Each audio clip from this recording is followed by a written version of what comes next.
Hello and welcome once again to the video.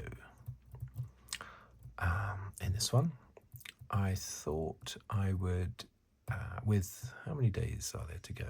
There's probably about, at the time that I record this video, there's about 10 days to go before the season returns, the F1 season returns, 2026 F1 season returns. And in the past, what I've done is sort of like a little rundown, normally sooner than this, but I've been on holiday in Portugal. But normally I would do a little rundown of scoring every driver out of 10. But this time I thought I would just, it's only my own opinion, of course, out of 10. It's nothing, nothing official. And it's just my own opinion, like everybody has their own opinion, of course. But this time I thought I would just compare the drivers in each team to each other, just how I think they've faced off against each other and performed against each other. So I thought I would start with the top 5 now. Top 5 teams of Mercedes, Ferrari, McLaren, Red Bull, and Racing Bull with an S at the end. Okay, so let's dive in, shall we? Some people won't like this pen, but I'm not doing a lot of writing, so don't worry about it. But unfortunately my blue one seems to be running out of ink. Different type of pen, but I know this one is not tremendously popular. So first up,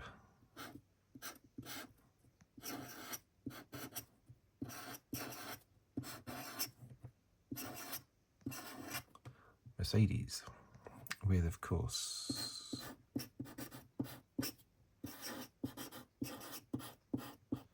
Antonelli and Russell. Okay, now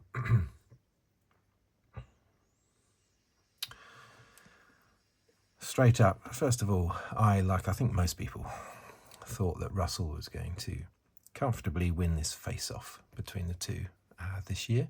Not as comfortably as last year, maybe, with Antonelli getting better.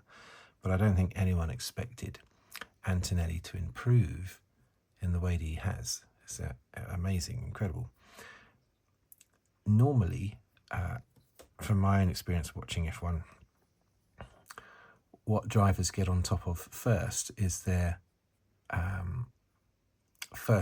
one-lap pace, basically, in practice and quali.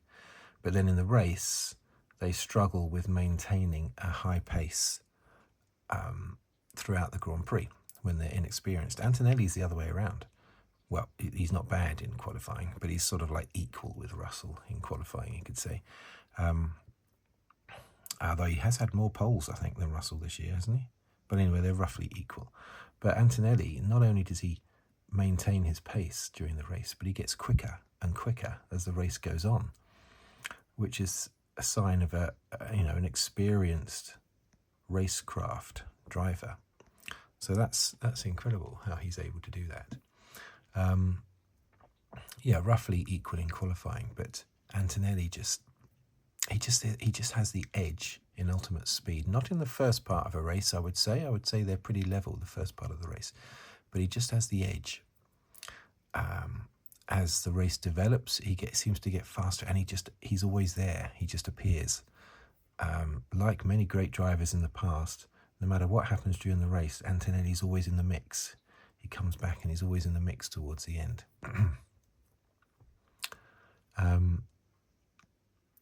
And that is very, very difficult for Russell to beat, because Russell does not get faster as the race progresses. He maintains his speed. He doesn't get gradually quicker and quicker compared to his rivals like Antonelli does. He's won 6 Grand Prix, and he could have won in Silverstone, probably would have won in Silverstone. And the jury's out whether or not he would have won in Spain. I think probably not. I think Hamilton had enough on him to win that, but having been helped by the safety car pit stop. Without the safety car pit stop and without Antonelli's retirement, it would have been, I think, an even battle to the flag that Antonelli could have won in Spain. But I think he would have definitely won in Silverstone. So he could be on 8 wins already. Fantastic performance by Antonelli. Really is. So he has got the edge on Russell. I would say they're level on quali, but Antonelli has the edge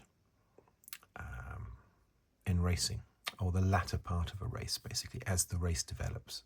He's comfortably quicker than Russell in the sort of last third of a Grand Prix. So, yeah, Antonelli, comfortably. I'm not going to give scores, I'm just commenting on how they're competing against each other. Let's do Ferrari. Oops, I forgot with this pen. It does this, doesn't it? If you have the lid off for a while, it dries. Just have to bear with me a moment. This won't take long. It's a bit of... Oh dear, come on.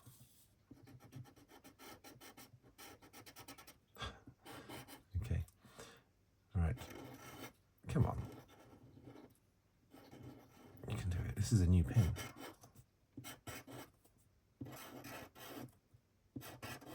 Ferrari. Doing what they've done numerous times over the last few years, and that is, I should really put, because Hamilton's further ahead in the championship, I should give Hamilton top billing. I was about to write Leclerc simply because he's been there longer and has had more success, but I'm going to go with the championship standings. Although I'm sure many Leclerc fans would not necessarily unjustly suggest that Leclerc should be ahead in the championship. Anyway, Hamilton and Leclerc, how have they faced off against each other? I think Leclerc has been slightly faster all year, right? But I think Hamilton has been stronger mentally. I think there's been a little bit this year where Leclerc has lost it. What was the race? Was it, I think it was in qualifying for Spain, wasn't it? Where Leclerc was trying to, I'd never had this confirmed, but it's sort of alleged that Leclerc had his off, I think in the last corner in Spain, because he was trying to copy what Hamilton was doing into that particular corner, and he wasn't used to it, and he went off. And of course, Leclerc was having problems with his brakes at the time. But I need to put the lid back on, don't I? What was very impressive with Leclerc was how he bounced back. He had three bad races on the trot, and Leclerc and Hamilton had all of those races were good for Hamilton, including a win. But Leclerc came bouncing back in Silverstone. It's really good. That was for me possibly the drive of the championship so far. Leclerc's drive in Silverstone. The amount of pressure he was under. Everyone talking about Lewis, and it's Lewis's home Grand Prix as well. Everyone talking about Lewis, what Lewis is going to do at Silverstone, and how he's crushed Leclerc, and how Ferrari should now back Hamilton, which I always thought was nonsense, just because Leclerc's had a few rough races that wasn't all his own fault. So for Leclerc to come back under that pressure and put in a win, and he's outscored Hamilton now in the last 3 races. So not outperformed necessarily in the last 2, but he has outscored. Well, the last one, of course, Hamilton finished ahead of Leclerc, but then got that penalty. 5-second penalties, yeah. Leclerc has been helped by all of Hamilton's penalties he keeps getting for silly little things. Not major things, just silly little things that Hamilton keeps doing.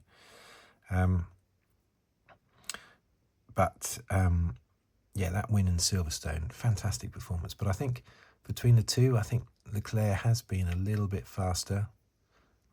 Everyone's always praised Leclerc's 1 lap speed, haven't they? So He's always done well in qualifying, for instance. So I think he's on speed. He's got the edge slightly on Hamilton. I mean, Hamilton's 41 years old, so we need to cut him some slack there. You can't stay at the same speed forever.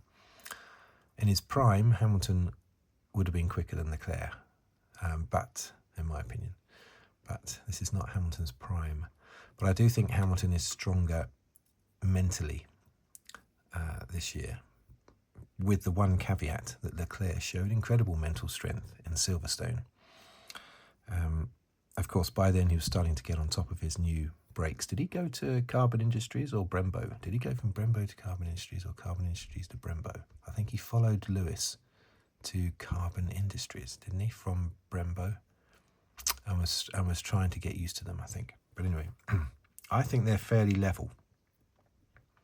Pretty level, I would say. The most level out of the top 5 teams, I would say. Hamilton and Piastri, most level. Would you agree with that? I think you would. I think everyone would agree with that. They're the most level one, with maybe Mercedes as second level. All right, so let's go with McLaren.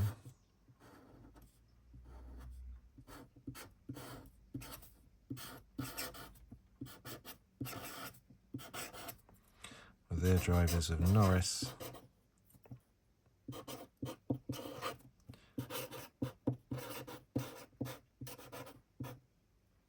and Piastri. Now, apart from a couple of races by Piastri, Japan and Hungary, Piastri has been invisible this year. Where is he? Maybe the horror of him just losing his way last year. I think that maybe that's carried forward into this year. That deflation, deflated feeling, from not winning the championship, not even finishing second last year, when he was on top in the championship, and then a combination of Norris getting to grips with his car in qualifying mainly, because Norris always seemed to be good in the races last year, but he would start from 5th and 6th. Piastri would be on pole. There's no way that Norris could do anything about Piastri in the race. Once he got his quali under control, starting at the front, Norris was then able to win in Brazil, win in Mexico, win the sprint in Brazil, and just basically outperform Piastri. And that coincided with Piastri losing it a little bit under pressure. A few little accidents he had, a few little offs.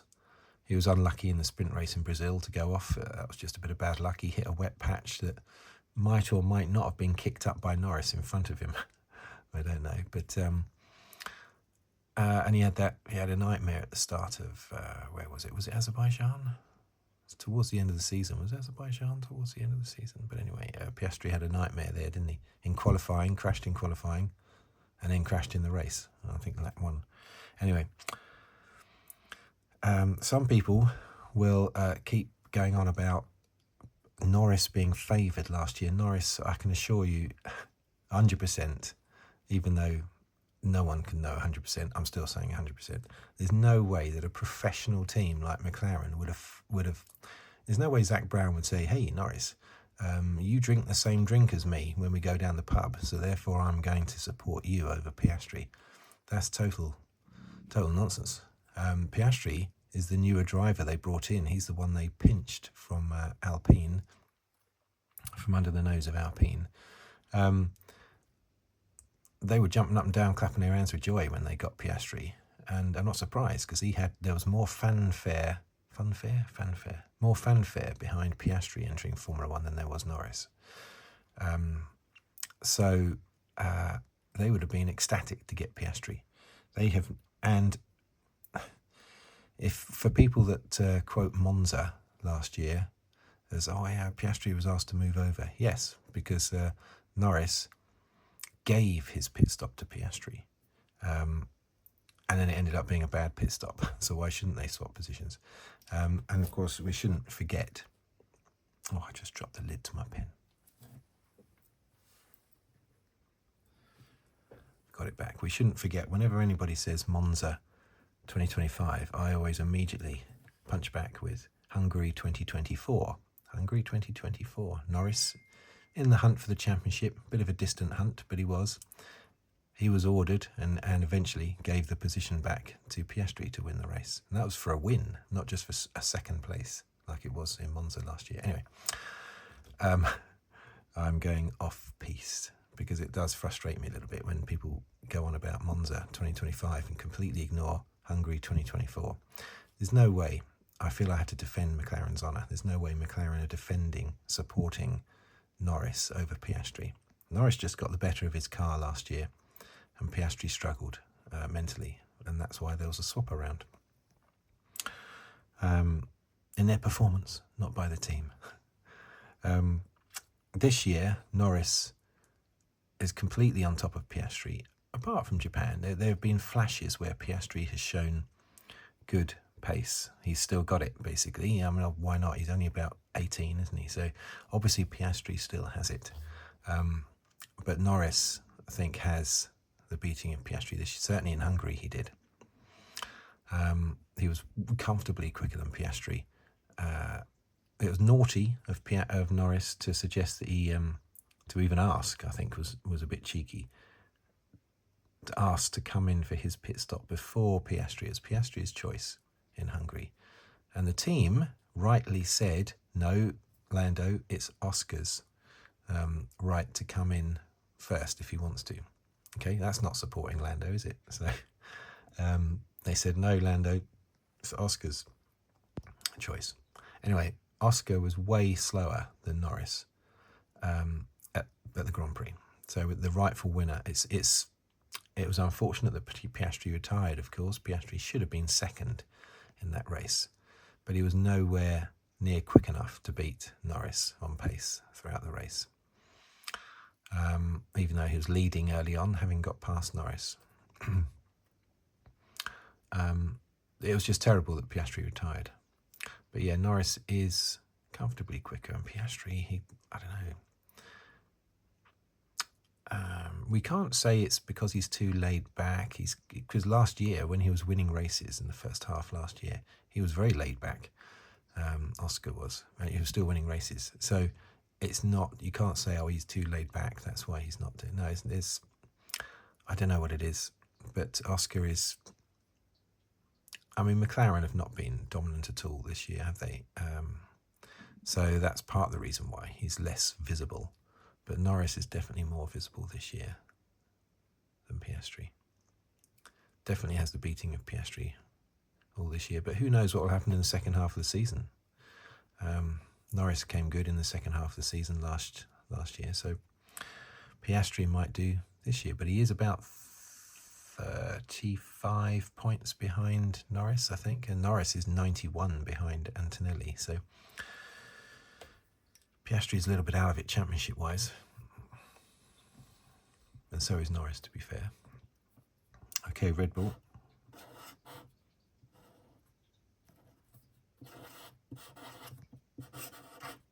I think I'm going to get a lot of blowback for my comments there, especially when I drifted into last year.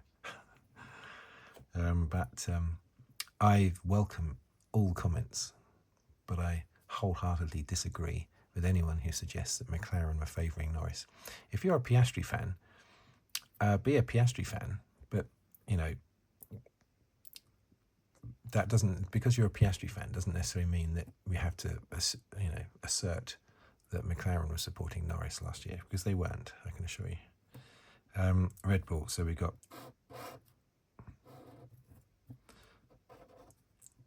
Oh dear, come on.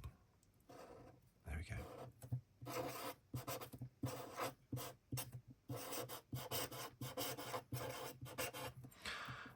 Verstappen and Hadjar. Hadjar, of course, as everybody knows, it's no surprise. He's putting in a great performance. He's the best since Perez, blah, blah, blah. All of this that's happened in the last couple of years makes Perez look very good, doesn't it? Because, you know, they got rid of Perez because he was rubbish, because he would only win a couple of races a year.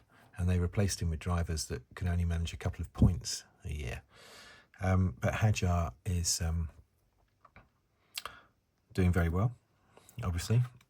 I still think that Lawson would have as well. If they'd given him longer than 2 races, I think Lawson could have really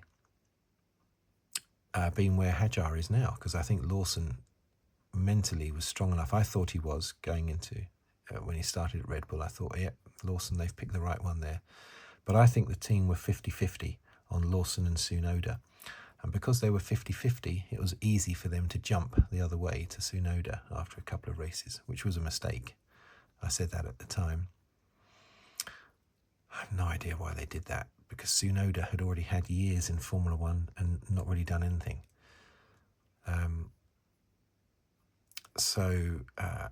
They should have stuck with Lawson. But they jumped queues in the post office, basically.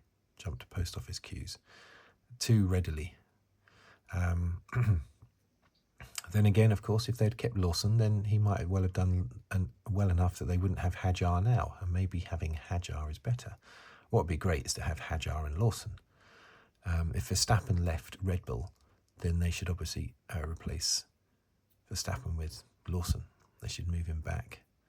But does that work when you move a driver back up to the front? They've already been punched in the face, so that's weakened them mentally.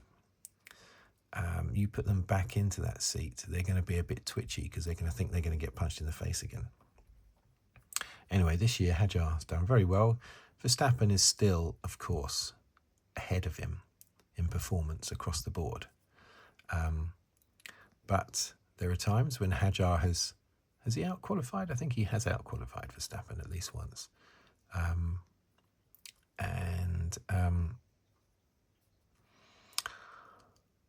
Wasn't there a race recently where Hadjar was 5th, and it was the first time that Verstappen's teammate had been 5th for however many races, a long time, and 5th or higher, and that was, it was an amazing stat when I heard it, but I can't remember the full details.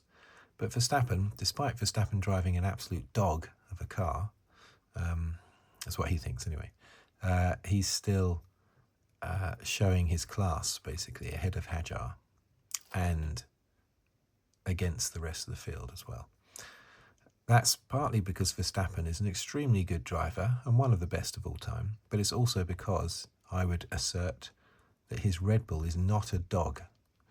I actually think the Red Bull is not bad. It's just not the best by miles, but that doesn't mean it's a dog. I know they've had some problems with the rear wing flap closing too late. That's been very dangerous, and it's caused a couple of accidents for Verstappen, I think. But that doesn't make the car a dog. So anyway, between the two of them, Verstappen is still showing his class because there's still a clear gap between him and Hadjar. And the great thing is that Hadjar seems to be annoyed about that. And that's great to see. He's not just shrugging his shoulders and saying, well, what can I do? It's Max, isn't it? I mean, I can't do anything about it. It's Max. It's Max's car. It's the Max ball. It's the Max factor. It's Max. No, instead, Hadjar gets irritated by it. And that's great. And there was one race, I can't remember what it was, where I think he was either out-qualified by quite a big margin by Verstappen, or he finished a long way behind him or something. And he was really irritated. Hadjar was... Isaac, the correct pronunciation, isn't it? Isaac was massively irritated and frustrated after the race. And I thought that was great. I thought that was great to see. Well done. Well done, Hadjar, for having that attitude. You could tell he wasn't just putting it on either. So, yes, there is still a gap there, as you would expect, between the two. But it's great that Hadjar is irritated by that and occasionally closes it. He's put in some good performance out where he has outperformed on occasions Max, just as Perez could outperform Max on occasions. Okay, so see, I had the lid on, but I didn't have the lid on fully, and that's why I'm now encountering a few issues.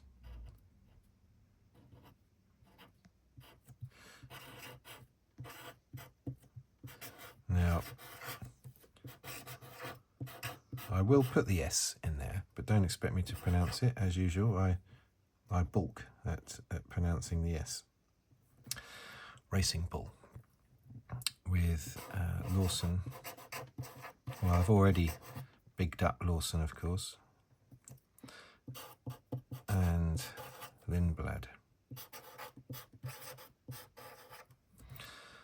Lawson's driving very well, but Gasly drove very well when he was booted down to Toro Rosso. Albon has driven very well since he was booted out of Red Bull. So that's what these drivers tend to do. They tend to drive very well when they get booted out. Tsunoda had already had his chance in a smaller team and hadn't shone at all and was terrible in the Red Bull. So unfortunately, he didn't get another stint in a lesser team. But Lawson is just doing what others before him have done when they've taken that step down from Red Bull. But he's still doing it very well. He has 43 points, I believe. Lindblad, 23 points. And Lindblad started with a bang, didn't he, in Australia? Did he get some points? Can't remember. Actually, didn't Lawson start with a bang in Australia? But it was a bang against the catch fencing or something, wasn't it? Or the tyre barrier. A different type of bang. Didn't Lawson have a bad start? And Lindblad had a good start to the season. So there. If I'm correct in remembering that, then that's even better for Lawson that he turned it around, because all the focus was on Lindblad. Lindblad this, Lindblad that. And Lawson would have had to have picked himself up thinking, oh my goodness, I looked bad already from losing my Red Bull seat after just 2 races. Now I'm getting beaten by this 14-year-old Lindblad. But Lawson turned it around and got on top of Lindblad. And now when they finish in the points, it's pretty much always Lawson ahead of Lindblad. If they come home 6th and 7th or 8th and 9th or something, it's always Lawson in front of Lindblad. And it's reflected in the points, where he has nearly double the points of Lindblad. So Lawson driving very well. It just goes to show how it's very much a mental game. Lawson was all over the place after 2 races at Red Bull, but you have to give someone more than 2 races in a top team like that with Max as your teammate. You can't give them 2 races. It just goes to show that Red Bull were not convinced about Lawson to begin with when they put him in the Red Bull. So therefore they were on the fence, and they were easily knocked over onto the Tsunoda side of the fence with just a couple of poor performances by Lawson, which is really unfair on Lawson, because all the other drivers have had, Kvyat, Gasly, Albon, Hadjar. They've all been given a season to... did they all get a full season? I can't remember. Yeah, Tsunoda. They've all been given... I think they're all given a full season to show themselves. Lawson was given 2 races. It's just horrific. Really bad, basically.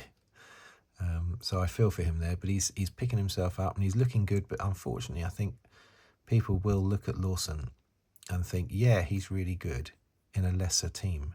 He's not on the way up. That's the problem, because he was given 2 races in a Red Bull. He's no longer on the way up. He got there to the top and then immediately fell back down or was pushed. And so now it's like he's in the charts, in the music charts. He's a song that's already gone up to the top and gone back down again, and now it's trying to get back up again. That never happens to a song. Once it starts to drop, it continues to drop in the charts. So I'm hoping that's not the case for Lawson, but that little dip into Red Bull has damaged him massively. The whole season that Red Bull killed Tsunoda, didn't it? Killed him off. So it's but 2 races, that still damaged Lawson. But anyway, he's doing very, very good against Lindblad. Very even, pretty much even in pace. They're often close together in the races, but Lawson is he's just managing to finish ahead of Lindblad enough. Has Lindblad had more retirements? I forget now if he's had more bad luck throughout the season than Lawson. I'm not sure on that, because that is quite a big gap, 43 points to 23.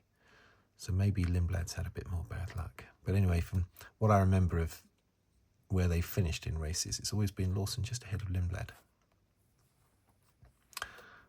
In most races.